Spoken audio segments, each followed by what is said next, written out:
Today on the Self Smarter podcast. When you practice this enough, you should have the ability to, it doesn't mean you're going to change your actions and completely become someone else because you know these things about you. Mm-hmm. It's not that. It's, okay, I'm having a moment and I have to talk to myself and I have to say, okay, you can stay in the negative for a minute. Yeah. But then we need to move on. Hi, we're Danelle and Megan, the hosts of this conversation-centric podcast for leaders seeking to be better every day. Whether you choose to be a leader in the workplace, at home, or in your community, we believe the most effective leaders are equipped to not only be self-starters, but self-smarter. Hello and welcome to Self Smarter. I'm Megan and this is my friend and co-host Danelle. Hello, everyone. So we've had a bit of a morning. We're in New York. Everything's fine. Everything's fine. It's okay. Yes. We took the time to take extra care of our hair today. I almost got like an infusion of mask or something they were trying to sell me. I didn't do it. And it's good because we've been in the rain. Yeah. It's rainy. So the straight hair now has a little bit of personality to it. It's just funny. Yes. It's just funny. We try so hard and then we get rained on and we good. But if you're watching this and we look extra, wet maybe today, that's not on purpose. We just got a little drizzled. It's an accident. Yeah. Anyway. Now, it wasn't like this recently. No. When we were in Lake Tahoe. To be there again. And those of you that are there, because I know that you are, lucky for you. Yeah. Good for you. What a beautiful place. Beautiful place. We saw some beautiful sights. We did. Took in nature, which is good. Yes. For both 9s and 7s. Yes. To do. We're going to be revisiting the Enneagram. And as we know, a lot of times it's recommended that most numbers spend more time in nature. I just think it's good for everyone. It is. To do that. So yeah, it was an amazing trip. We made some really special memories and enjoyed being with you and your mom and our friends. So it was great. So fun. Yeah. I almost drove us off a cliff that one time. You did. That was weird. I've never done that before. And we were right at Emerald Bay, if anybody knows where that is, in Lake Tahoe, and we were going to take that hike. And I decided I was going to bust a U to park on the other side of the street that had no railing. Correct. In a large SUV. Mm-hmm. Well, it's an older SUV. And so when I pushed the gas, barely, I didn't realize she was going to jump so far, but everyone screamed in the car. It was very dramatic. It was. So I'm sorry. And then, I'm sorry. Yes, it's okay. I trusted you. It was, I think at the screams alarmed me more than the actual act itself. The edge. Yeah, because that caught me off guard that we would have people screech, but it's okay. It's all good. It's all fine. It's fine. Yeah, we're not screamers. No. No. Like when I'm in a car, it's like I do that thing where I can't help it. My arm just goes across. Right. Like where it's like protecting a child. Yes. Yeah. That's my only, I guess, response in a car situation. But not, which is what they did. Yeah. It scared me. I've done it before. But yeah. Mm-hmm. Anyway, Tahoe was amazing. You cooked some amazing meals and we laughed a lot. Yeah, it was yummy. We needed a lot of laughter on that trip. So we did. It was good. It was good healing. But if you haven't been, listeners, if you've never been to Lake Tahoe, I highly recommend the summertime. It's beautiful there. Yeah. I mean, I know people like to ski or whatever. I just like to keep the benches warm in the ski lodges. Yeah. Because I don't go down mountains like that. But we're going to get into some Enneagram content here in a minute. And before that, we're going to jump to this quick advertisement. Personal branding can be a bit of an undertaking, especially when you are already managing a business and leading a team. Establishing a personal brand takes time, careful planning, and most importantly, a strategy. If you want help with how to get your personal branding strategy off the ground or reshaped, look no further than my trusty co-host, Danelle. She has 25 years of experience on this subject and can offer you a customized approach to building or reshaping your personal brand. Contact our team at info@selfsmarter.com and we'll be in touch with more. So we're back, Danelle, today with Enneagram content. Mm-hmm. People love it when we talk about the Enneagram, so we're going to do it. And oftentimes we talk about our challenges. I feel like, and I know I write and outline a lot of these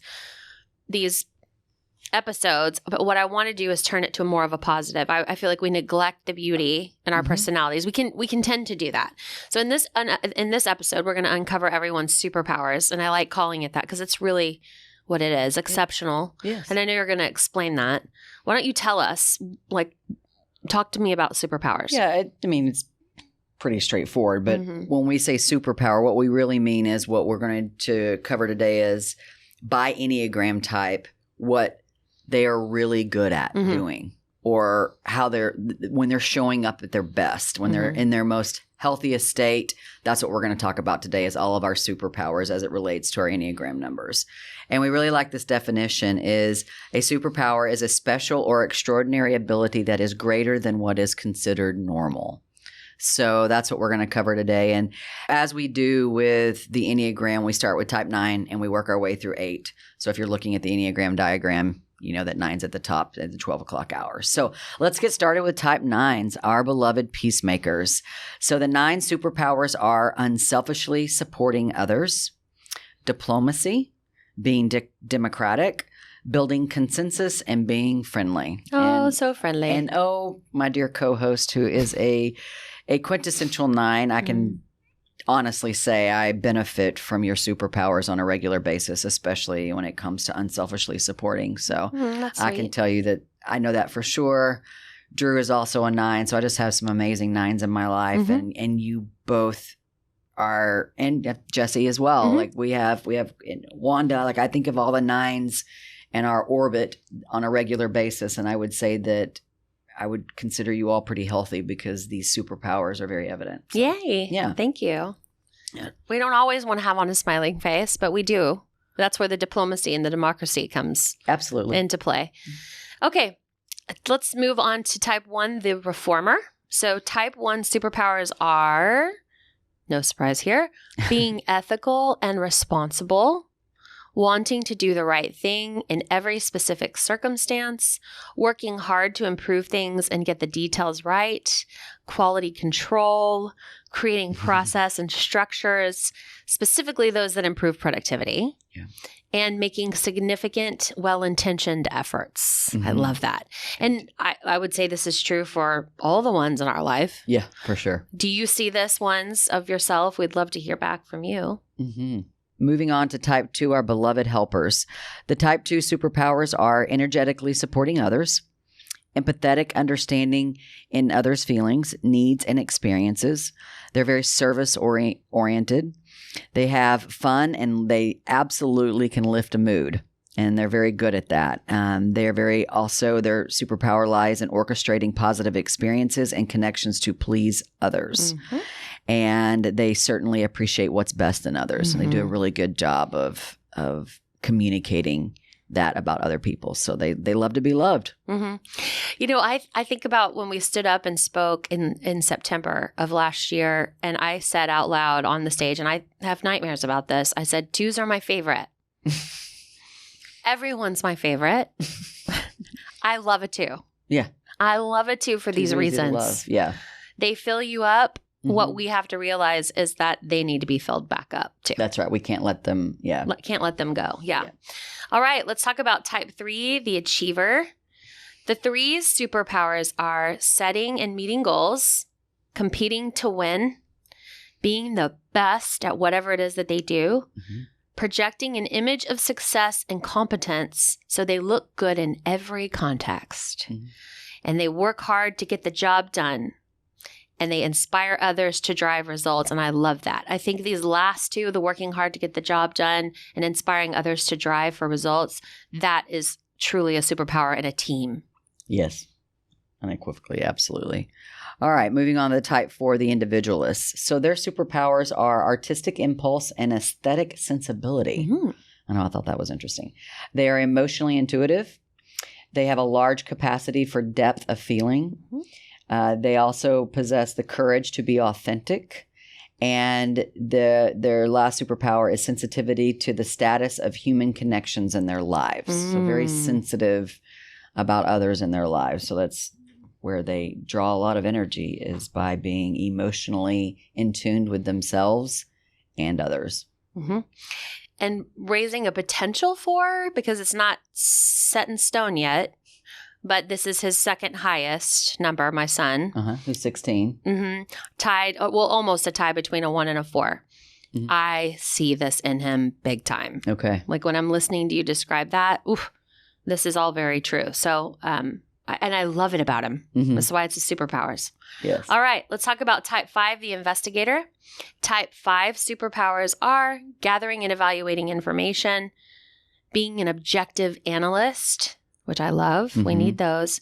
Giving people the space they need to be themselves or do what they need to do. So respecting boundaries is what I read there. Mm-hmm. Being self-sufficient, autonomous, and independent, and humble and self-deprecating, meaning a kind of aw shucks, not ever boastful. Okay. You know? Don't look at me, look away, kind of. And so it is a superpower in the way that they can do it. And like people actually will respond to that. Right. We I want to caution people about on the Enneagram, we hear people a lot where we'll just off the cuff ask in our lives, once you get into the Enneagram, you can't get out of the Enneagram, right? And y'all know this if you're listening to this because you care about it. Mm-hmm. And we were recently on a business call and somehow the Enneagram got brought up. Promise it wasn't me that brought it up, but somehow it got brought up. And this gentleman who was on the phone was very gregarious, just personality plus, wants to be on the phone with us, asked for the call, Then at the end, when we're talking about Enneagram, we, said, what are you? And he said, I'm a 5. Oh. Right. And I said, I don't think so. So then the question always goes back to what test did you take? Right. And a lot of people will tell us, I've taken the free one. I don't know which one it is. It was just a free one, which I just want to encourage you, if you've just taken the free one, to go ahead and take the Ready, RHETI test, because it is $12. It's so affordable and it's going to go deeper than that free one. He was just an example to me of someone who potentially was mistyped. Mm-hmm. I mean, I'm sorry. Like he did not show up like a 5. Okay. Yeah, we'll put the link in the show notes because that's at the Enneagram Institute. And like she said, it's the RETI version of the test. So RHETI. And we just find a lot more success with people. If they take the time, it's about 40 minutes. Mm-hmm. It's a lot of questions, but it's just goes a lot more in depth for you. And it's for us and all the people through all the years, it's more accurate than what we see in the free test. So, all right, that was my computer talking to us. So I think that meant we're supposed to move on to type 6. All right, let's talk about the loyalist. The 6 superpowers are ability to accurately assess risk and threats. They are good problem solvers. I would probably say great in many cases, at least for the 6s in our world. They're insightful and analytical.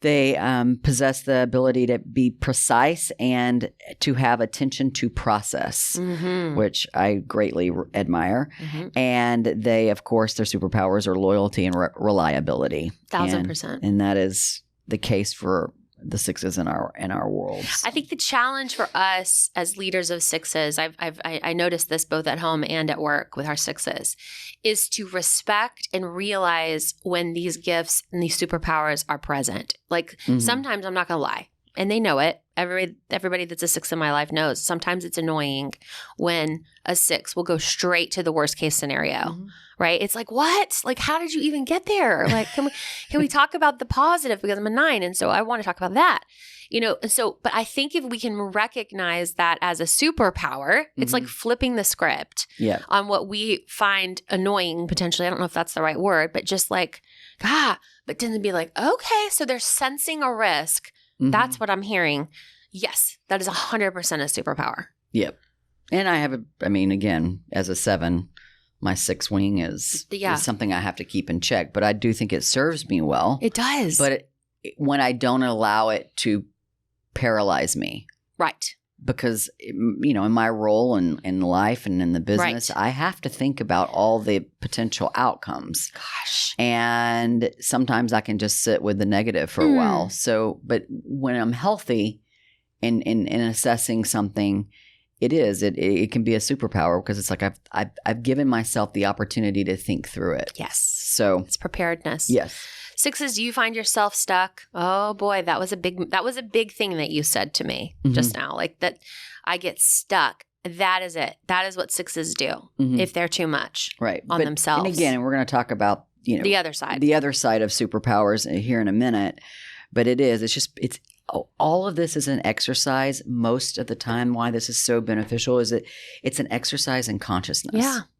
It's an exercise in self-awareness. And when you practice this enough, you should have the ability to, it doesn't mean you're going to change your actions and completely become someone else because you know these things about you. It's not that. It's, okay, I'm having a moment and I have to talk to myself and I have to say, okay, you can stay in the negative for a minute. Yeah. But then we need to move on. Yes. Because that's likely not going to happen. But we know that if it does, whatever the negative result that I'm wrestling with, then I give myself the opportunity to say, yes, that's possible. And if that does happen, here are the things that we're going to do. I just had a conversation with the entire company where I had to say this could happen to us. This would not be good.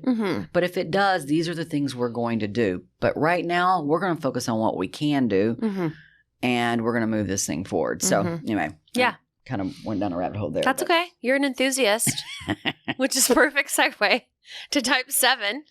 The 7 superpowers, and you all know Danelle's a 7, is maintaining an optimistic and positive attitude or keeping spirits up.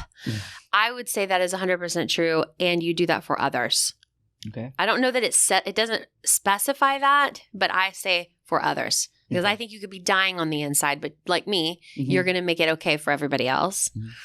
You can be very imaginative and creative planners, which I will first to admit, innovation, please come to the room, and she pops to the room.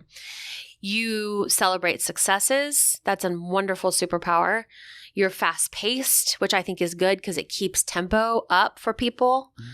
You're very enthusiastic supporters. When I think of 7s, like an image that comes to my mind is a cheerleader, like the megaphone. Y'all are cheerleaders of things. Very innovative and forward-thinking futurists. Yeah, we live in the future triad. Yeah. And good at reframing negatives into positives, which is a big time superpower. Yes. And we'll talk about the downside of that on the flip side. Yes. All right, moving on to our challengers, type 8. The type 8 superpowers are ability to see the big picture. They have confidence in tackling tough challenges. They have an ability to take action and move things forward decisively.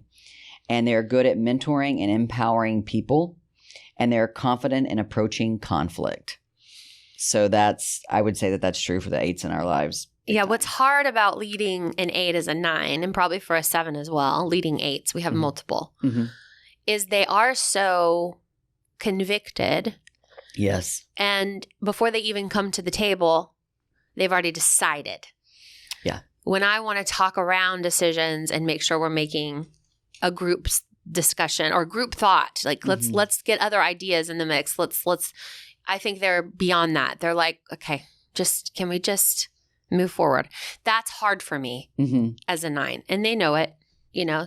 So, but they're what I have to do as leader of an 8 is to say, okay, remember that's a superpower. That's a superpower that's showing up right now. This person is not here to try to derail you. This person is here to help us move this thing forward. Yeah. Okay. And we've teased about this a little bit throughout this episode, but unfortunately, every superpower can turn into a liability or a derailer if you have too much of a good thing. So for example, for me as a type 9, the peacemaker, we can become liabilities. Our strengths can become liabilities when we try too hard to avoid conflict and we don't take care of ourselves. Yep. We overemphasize diplomacy, which leads to a lack of clarity or decisiveness, which is what the 8s hate, which is why we have, back and forth. Being overly democratic can lead to indecision and failure to lead. We can be very overemphasizing consensus out of fear of conflict. Which can't we just all agree? Yeah, can't we just all agree? Being overly friendly creates an inability to confront, which has been a serious challenge for me as a 9. And I know some 9s, I think it varies. You know, we lead 9s too. Some 9s don't want to have anything to do with conflict. Some 9s that we lead are like, yeah, I'm okay. Mm-hmm. You know, so it just depends on the person. But these are the things, 9s, that you need to be taking a look at for yourself. Yep. All right. Type 1, your liabilities or derailers. Gosh, that word just popped out of my head. Are reformers. Your superpowers can become liabilities when you try too hard to do the right thing by being so ethical and responsible. It creates high levels of stress and tension. Mm-hmm. So it's not necessarily a good thing to always think about how to bend a rule or how to say things, but sometimes the black and white is just so rigid. Yeah, I think rigid's a good word. I think, and having discussions and knowing that 7s go to 1 in stress, like, there's no gray. There's no room for gray when we're in a stressful state. So we 1s continue to overdoing the right thing and becoming rigid and unyielding. We just said that. Needing to get all the details right so that and then 1s can tend to be overly critical as a result. As a result, and I will emphasize this, and we've talked about this a lot. 1s are most critical on themselves. Oh yeah, and then eventually they can also be very critical of others. They tend to focus on quality and can result in unachievable high standards, which from of themselves and others. And the ones that we know, that's one of their big. Yes. They can tend to struggle when they focus too much on process and structures. They can almost stifle creativity. And then they can put too much pressure behind an effort. They can end up being unproductive even when they are well-intentioned. Right. Because they just put so much effort or so much stress on an effort. And their efforts and others, quite frankly. You're right. So it can be more unproductive than productive. So. Tough stuff there. 1s, tough stuff. Oh, yeah. We see you. All the liabilities. We see you. And derailers are not necessarily the grandest things, but when we know, again, that's where our conscious abilities come in. All right. Type 2s, who I love. I want to just underline that. I feel bad about saying I didn't. Superpowers can become liabilities when the 2s try too hard to be liked. They get exhausted by energetically supporting others. They overemphasize others' feelings, needs, and experiences versus themselves. Our service orientation is not always completely altruistic. Putting a false front to have fun and lift the mood. So I'm going to do this fun thing, but really I'm dying on the inside. Ugh. Working too hard to orchestrate positive experiences and connections. Appreciating what's best in others may inhibit 2s from giving direct, constructive developmental feedback. So they want to be liked so much. If I say this, I might hurt someone's feelings. And so I'm just not going to say it at all. Okay. Yeah. Dance around it a little bit. And that's kind of when sometimes the manipulation and things that 2s struggle with, a lot of times it's really coming from a place of just really wanting a good outcome. Yeah. But it's just sometimes it can get into more of a destructive state versus something that's good. So moving on to the type 3, the achievers. The 3 superpowers can become liabilities when they try too hard to do it all. To include focusing too narrowly on meeting goals, competing to win, and striving to be the best may lead to tunnel vision and misplaced priorities. So they're just tunnel railroad. Vision. Yes, just win. Yes, accomplish. They can suffer from working way too hard, and sometimes it can really put a lot of unnecessary pressure on them in terms of their mental and emotional states because they can work themselves into the ground. They need to look good. So their need to look good and project an image of success can lead to mistakes and inauthenticity. And they can often be demoralizing or dismissing to others when driving for results so intensely. Right.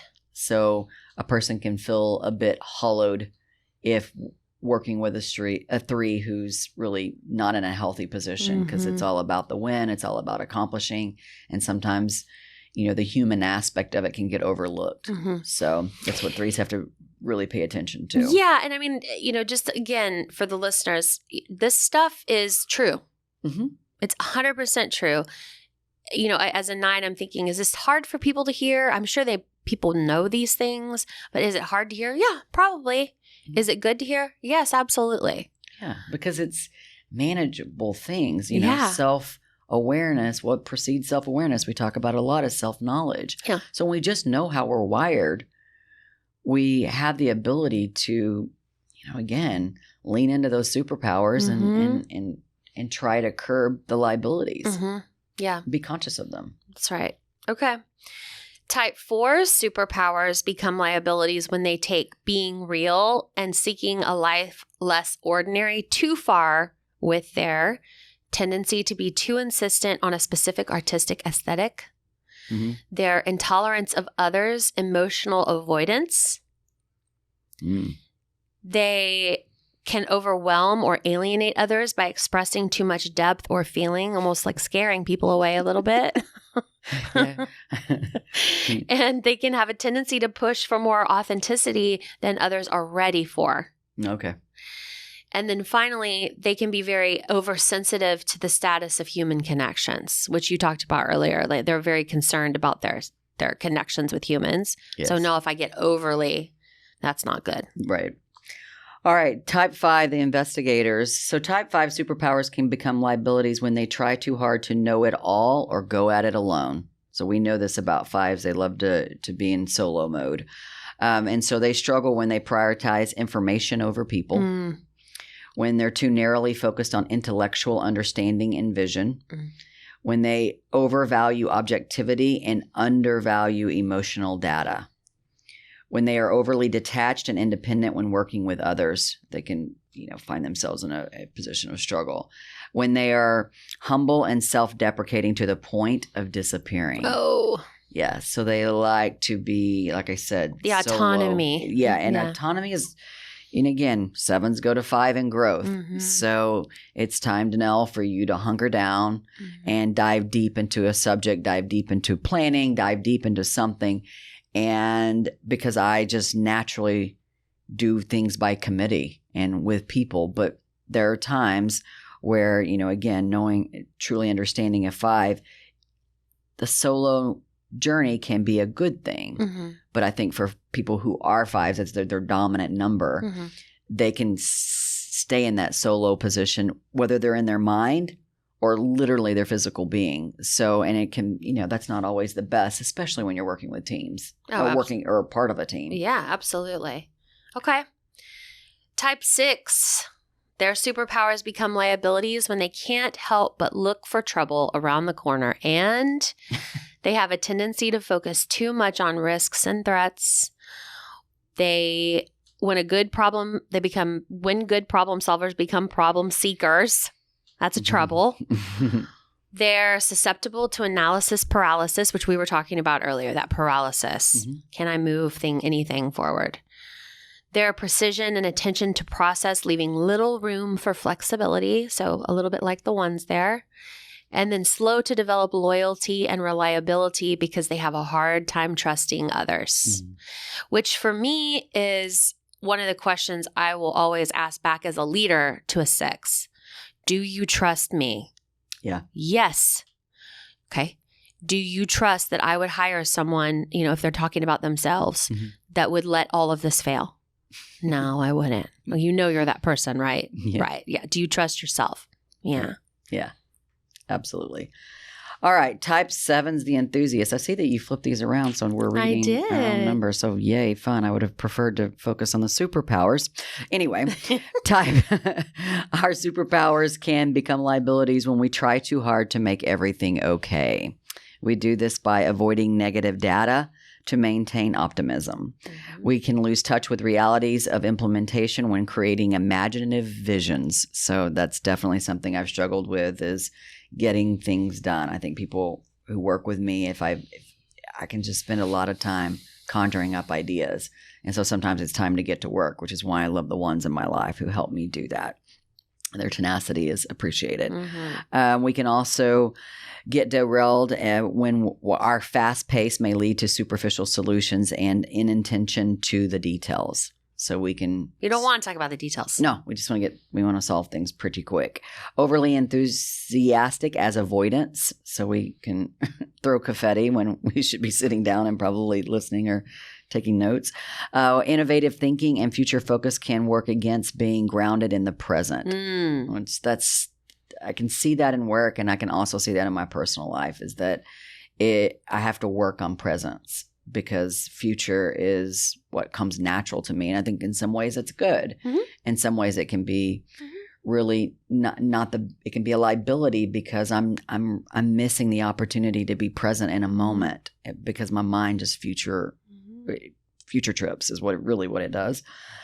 We can struggle when reframing negatives into positives. When we do this, it can prevent the understanding of the whole picture.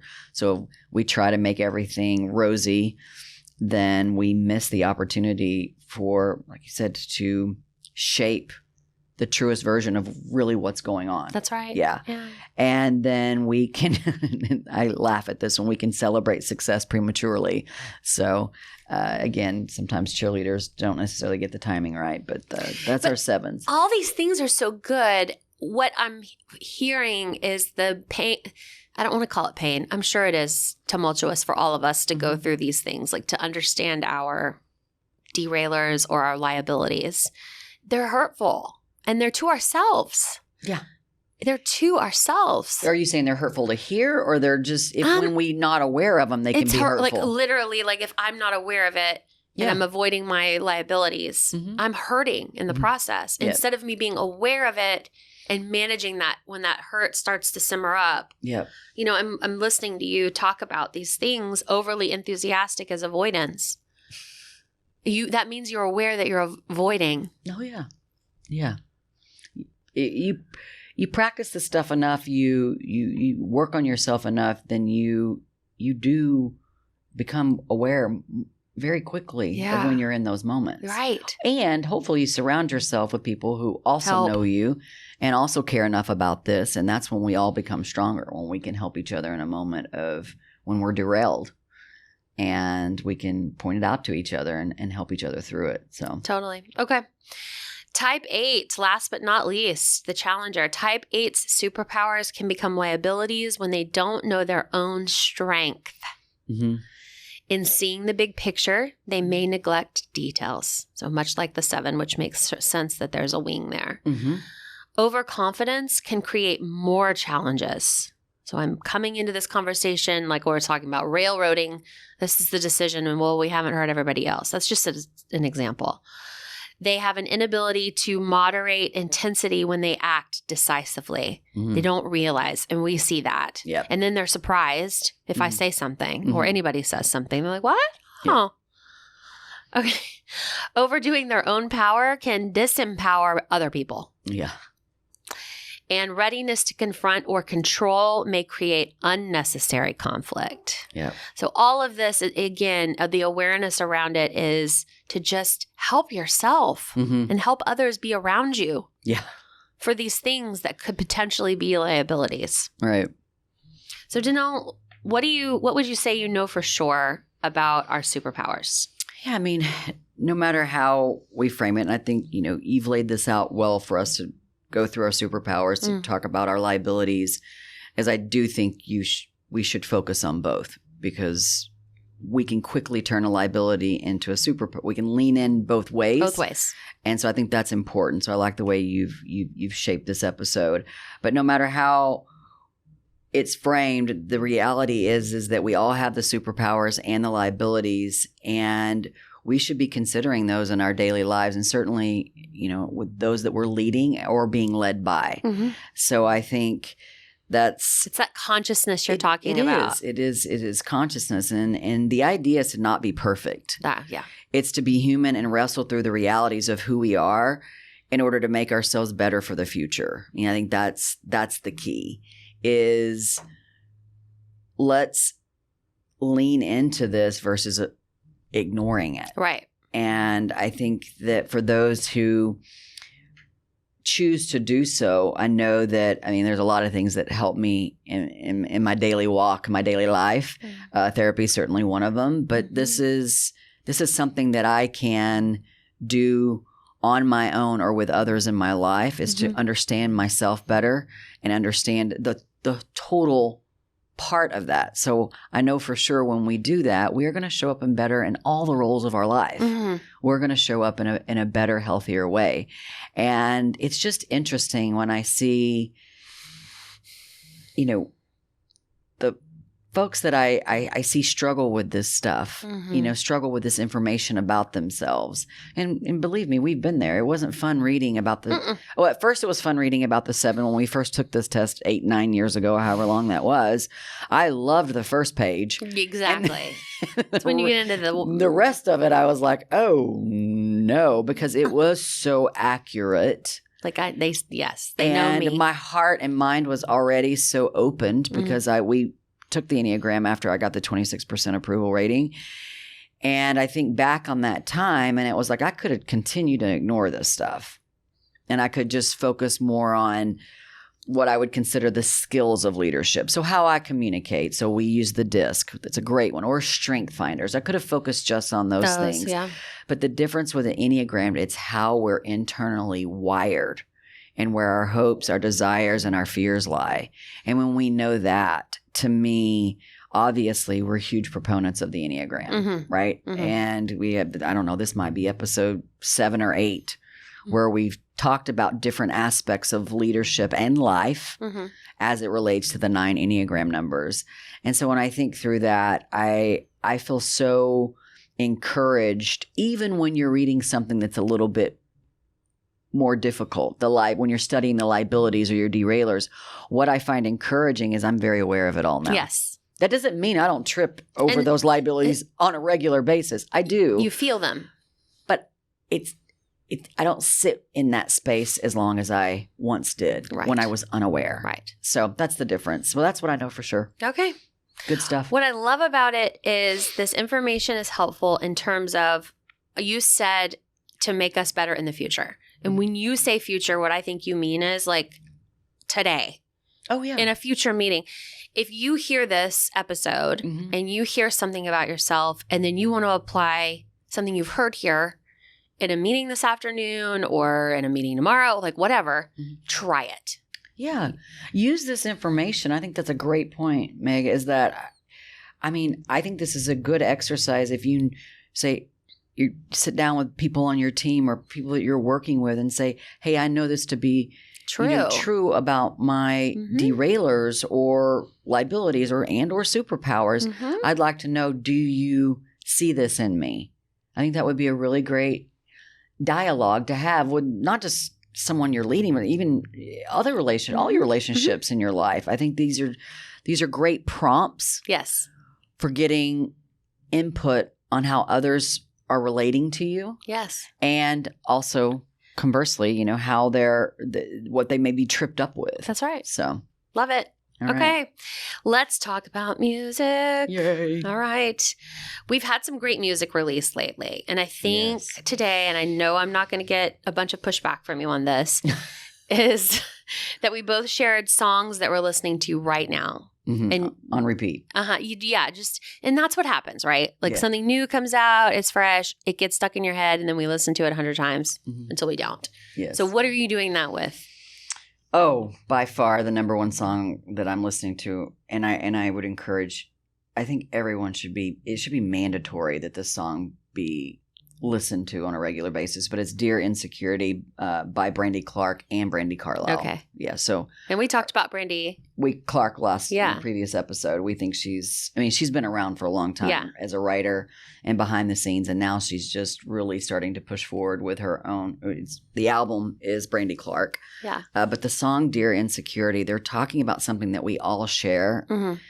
And in common, and the way they describe it, I don't see how anyone could listen to that and not see or feel that themselves in that song. It's just brilliantly written, and I love it. And their voices are amazing. The other one that I'm listening to a lot is Just Say I'm Sorry by Pink and Chris Stapleton. Oh, what a great combo. I love their voices together, but I love the song Just Say I'm Sorry.